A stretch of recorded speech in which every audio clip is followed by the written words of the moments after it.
Hi friends, welcome back to mom's kitchen Riddhi.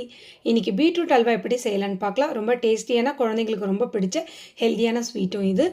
நான் 1/2 kg beetroot எடுத்திருக்கேன். தோல் சீவிட்டு துருவி எடுத்து வச்சுக்குவோம் பீட்ரூட்டை. கடாயில் 2 ஸ்பூன் நெய் சேர்த்துட்டு 15 முந்திரியை வறுத்துக்கலாம். முந்திரி வறுப்பட்ட பிறகு திராட்சையும் சேர்த்து வறுத்துட்டு நம்ம ஒரு கிண்ணத்தில் எடுத்து வச்சுக்குவோம். அதே கடாயில் துருவி வச்சுருந்த பீட்ரூட்டையும் சேர்த்து ஒரு 2 நிமிஷத்துக்கு பீட்ரூட்டை வதக்கிக்கலாம். பீட்ரூட் லைட்டாக வதங்கின பிறகு நம்ம மூடி போட்டு ஒரு 5 நிமிஷத்துக்கு பீட்ரூட்டை வேக வச்சுக்குவோம்.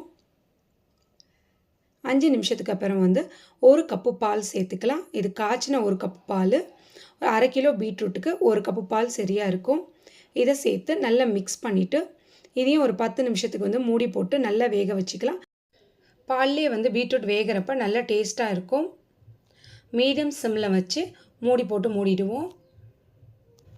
5 நிமிஷத்துக்கு அப்புறம் நடுவில் கொஞ்சம் கிண்டிட்டு அதுக்கப்புறம் மறுபடியும் ஒரு 5 நிமிஷம் மூடி போட்டு மூடி வச்சுடுவோம்.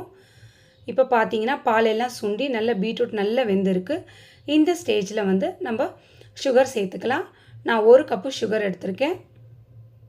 நீங்கள் எந்த அளவுக்கு ஸ்வீட் சாப்பிடுவீங்களோ அதுக்கேற்ற மாதிரி சுகர் சேர்த்துக்கலாம். பீட்ரூட்டே தித்திப்பாக இருக்கும், அதனால் நான் 1 கப்பு சுகரே கரெக்டாக இருக்கும். சுகர் சேர்த்த பிறகு நல்லா கைவிடாமல் நல்லா மிக்ஸ் பண்ணி விடலாம். சர்க்கரை எல்லாம் கரைஞ்ச பிறகு நான் 3 டேபிள் ஸ்பூன் மில்க் மேட் சேர்த்துருக்கேன்.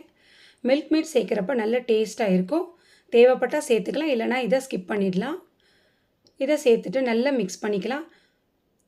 சர்க்கரையும் இந்த மில்க் மேட்டும் சேர்ந்து நல்லா மிக்ஸ் ஆகி ஒரு அல்வா பதம் வர வரைக்கும் நம்ம கைவிடாமல் நல்லா கிண்டிகிட்டு இருக்கணும். ஒரு 10 நிமிஷத்துலேயே நமக்கு இந்த அல்வா பதத்துக்கு நல்லா மிக்ஸ் ஆகி வந்துடும். கடைசியாக நம்ம 1 டேபிள் ஸ்பூன் ஏலக்காய் பொடியும் 1 டேபிள் ஸ்பூன் நெய்யும் சேர்த்து நல்லா மிக்ஸ் பண்ணிக்கலாம். நம்ம கரண்டிலேருந்து எடுத்து பார்க்குறப்ப அழகாக இது அல்வா மாதிரி கீழே விழணும். இந்த ஸ்டேஜ் வந்த பிறகு நம்ம ஆஃப் பண்ணிடலாம். இந்த ஸ்வீட்டை ஒரு வாரம் நம்ம ஃப்ரிட்ஜில் வச்சுருந்து சாப்பிடலாம். இந்த வீடியோ பிடிச்சிருந்தால் லைக் பண்ணுங்கள். நீங்களும் வீட்டில் ட்ரை பண்ணி பாருங்கள். தேங்க்யூ.